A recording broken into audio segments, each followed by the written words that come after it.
that I don't really see anybody doing it now. And it's going to be about clouds. I know a lot of people like books and page turning, so we're going to do fun stuff with that.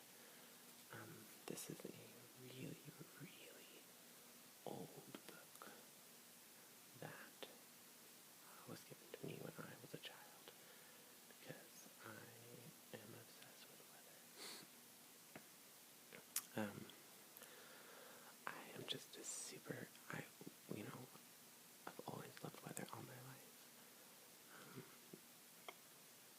And even when I was a little kid, my family knew and they got me this book. And obviously, as you can see, it's really worn down because I carried it with me everywhere as a child.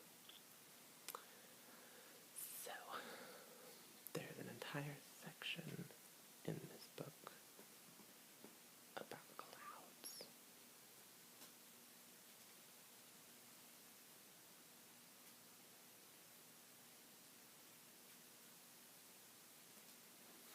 And I thought it would be fun and probably relaxing, or at least boring enough to lull you to sleep, if I talked about all the different types of clouds that we have.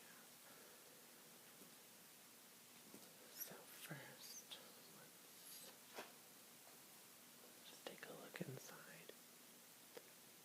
You can see that there's lots of stuff in this book.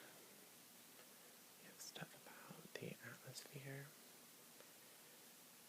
and cloud formation, naming the clouds,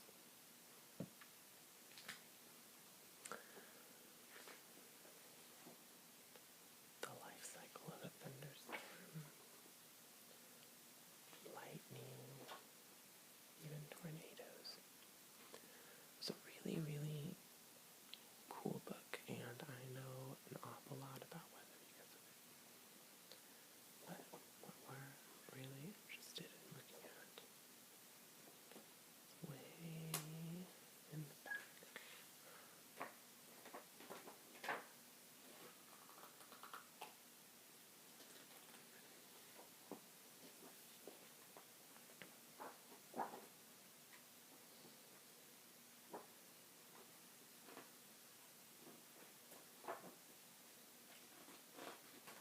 There we go.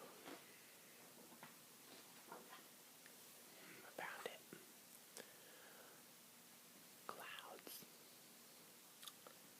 And here's a beautiful picture of a cloud. So, I don't think I'm going to do all of the clouds, but because there's some where it doesn't, there's nothing really to talk about. But I'm going to cover all of the main ones and the main subcategories of them. So let's start. The first cloud type is stratus. And I'll move the thing so we can see it a little better. And yeah, stratus clouds are very flat clouds. As you can tell, this is the horizon right there. And right there you can see is a really flat stratus cloud. They form in layers or sheets. In fact, the word strato is Latin. It means layer. So, they're found all over the world. And they happen when a large air mass lifts up high enough in the air so that it can condense into water vapor. The second one, I'll move it down over here, is stratocumulus. And we'll talk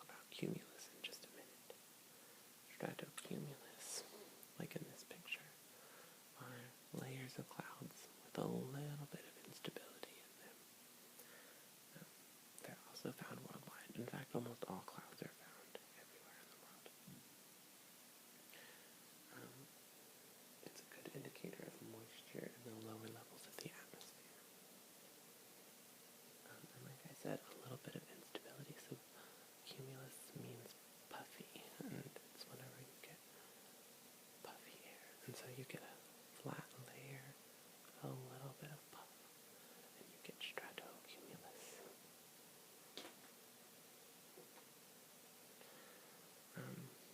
This is an entire page about orographic stratus. Those are stratus clouds that form because of mountains. And that's really all there is to them. There's a neat little picture of how they happen. Now we start with cumulus. And sorry. The first ones are cumulus humulus. And I think that that's a really fun name for a cloud. Cumulus humulus. As you can see by the picture, they are small cumulus clouds, the smallest of small. And they're what you would call fair weather clouds.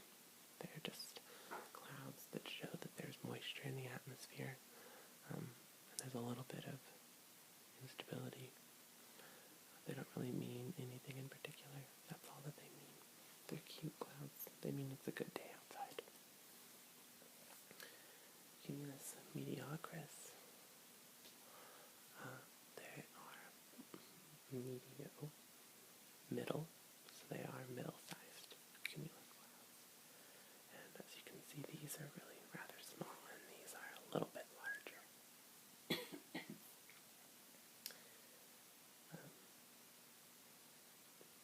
They are generated by slightly stronger convection, and which gives rise to the cumulus cloud. And there's a nice picture down here of the cumulus cloud and how it's a little bit larger if it's a mediocris. These can be precursors of possible rain later on in the day, but usually they're considered fair weather clouds as well.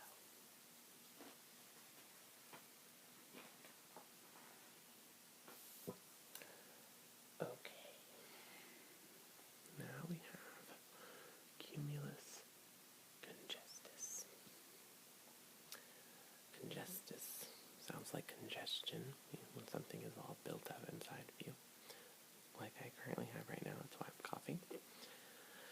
And these are rather large cumulus clouds. As you can see, they tower pretty high up in the air.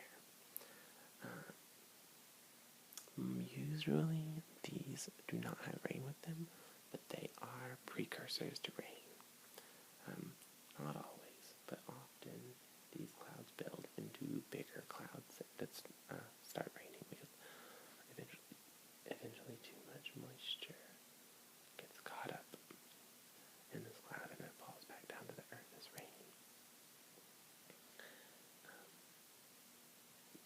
A good way to remember the difference between the three is that if it is wider than it is tall, it's a cumulus humulus. If they're about the same, it's a mediocris. And if it is taller than it is wide, it's usually a congestus.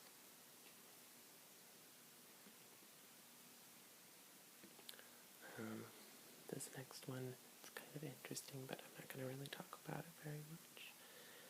It is a pyrocumulus cloud. Pyro makes you think of fire, and that is because these are cumulus clouds that are formed near wildfires.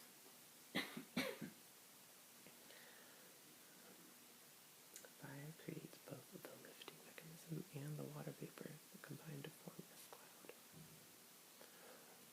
So, those are also kind of like the clouds that you see from volcanoes. Volcanoes can also cause pyrocumulus clouds.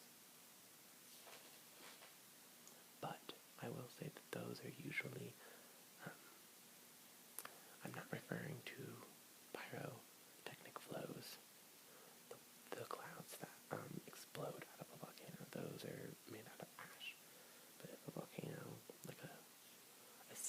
stable volcano will sometimes produce these if it has lava flow.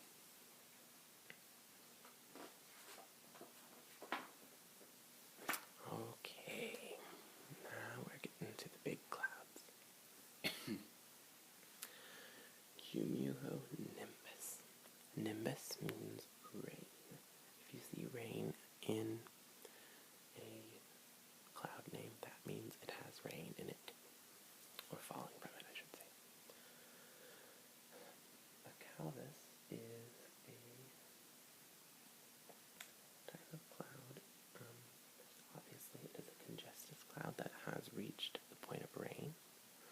It is growing into a thunderstorm, as you can see right here. Rain is falling out of this cloud. That can reach up to 30,000 feet. At this level, the temperatures are normally well below freezing, and any condensation that takes place way up here is in the form of ice crystals. This is a rather cool picture too that shows how tall it is, that at the top of the cloud it's still bright and sunny, but at the bottom of the cloud the sun is already set. These are considered storm clouds. I would say maybe some lightning from this, but we're going to see the big daddy of thunderstorms on the next page. This is a pilus cloud. This little UFO looking thing right there. It happens kind of in the same way that those stratus clouds that form on mountains. When air out here is blowing and has to go up over the cloud, sometimes the air condenses and forms a pilus. And I'm actually not sure if that's how you say it. If you say Peleus or Peleus, I don't know. I always call them pilus clouds.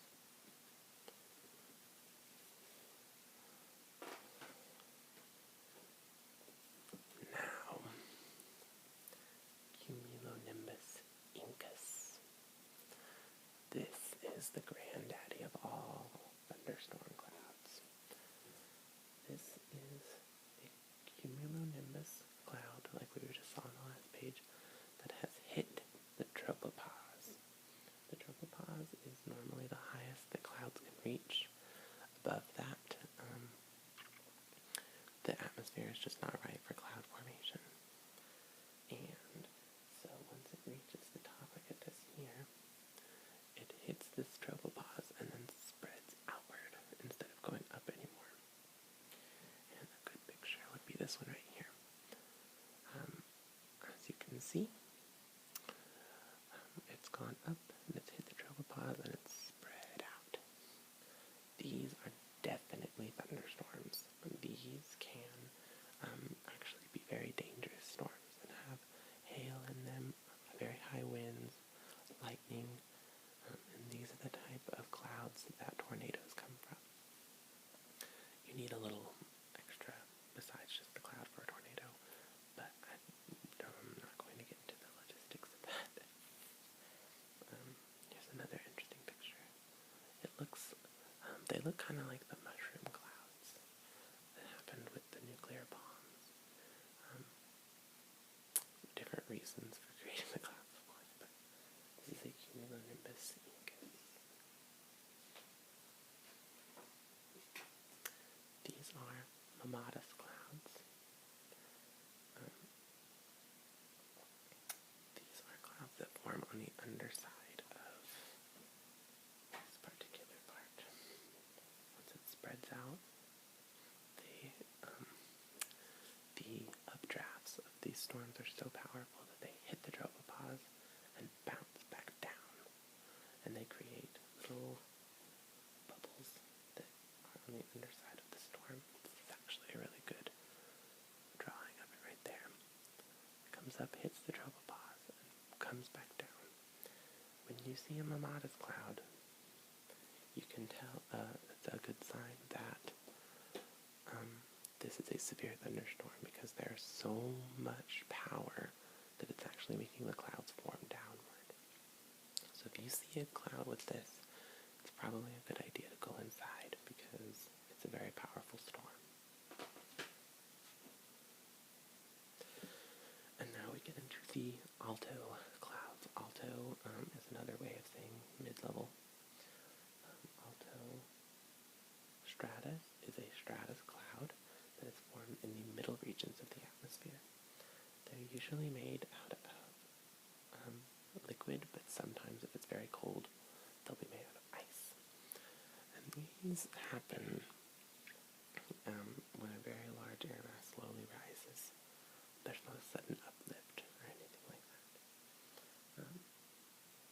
It says it's typically featureless, ranging from a thin white veil of cloud through which the sun is plainly visible to a dense gray mantle that may block out the sun completely.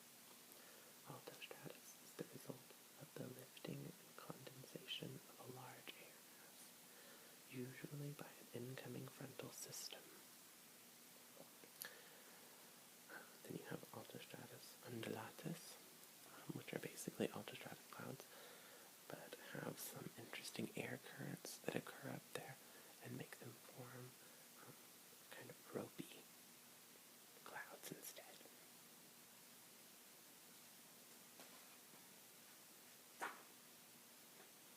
And then of course you have altocumulus. If you have a stratus, then there's usually a cumulus equivalent. And these are basically the same things as altostratus, except there's instability in the air at that level that the cloud forms and creates a little bit of that puff that I was talking about. And then you have altostratus undulatus, which is the same thing as this is altocumulus. And it happens the same way as altostratus. It's just a cumulus cloud. And then you have altocumulus mackerel sky. They call them mackerel because they look like the scales of the mackerel fish. And mackerel sky is produced by the lifting of a large moist air mass, usually by an approaching cold front, combined with instability at cloud level.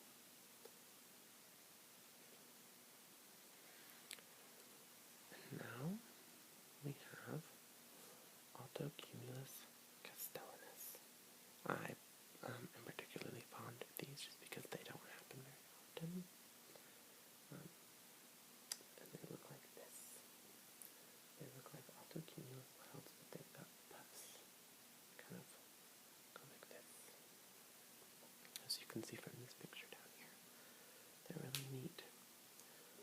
While not a spectacular formation, it is significant in that it indicates instability in the middle layers of the atmosphere, and may therefore point to thunderstorm development later in the day.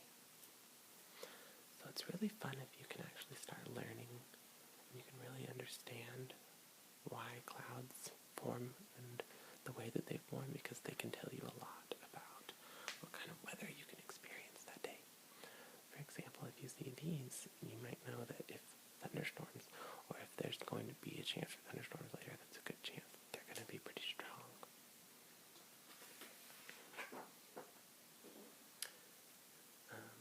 These are particularly interesting. These are called altocumulus lenticularis because they look like lenses.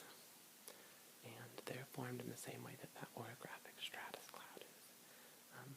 Waves moving over mountains. These are usually, when people see UFOs, 9 times out of 10, they're one of these kind of clouds. And now we've reached the highest ones, the cirrus clouds. The cirrus clouds are the highest clouds in the sky, and they are always, I wouldn't say always, but almost always made out of ice crystals. They're named for a thin wisp of hair.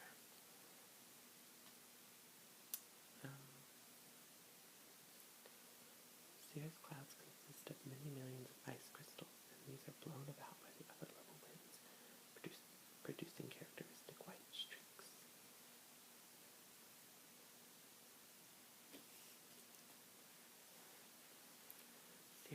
Orcus is just a version of a cirrus cloud, where they get blown up at the very top, and they look like a unicorn's horn.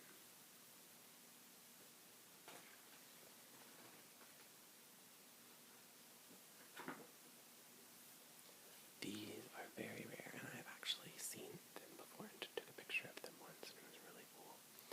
Cirrus Kelvin Himholtz, and they look like what I can think of to describe them is that they look like DNA strands, and they form like corkscrews. It's very interesting. You can see it, a diagram of them right here.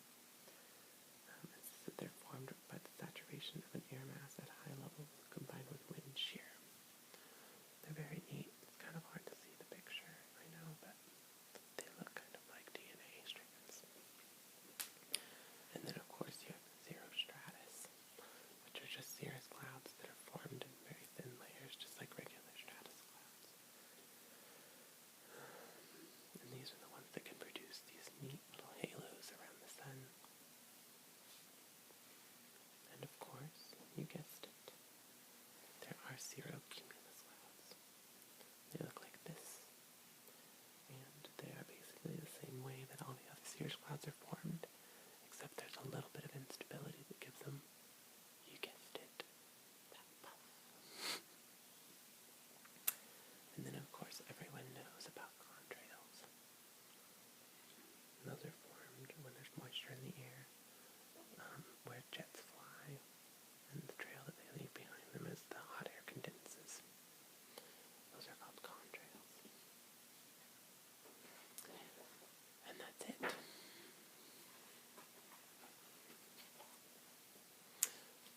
Well, I hope you guys enjoyed this, or you're asleep.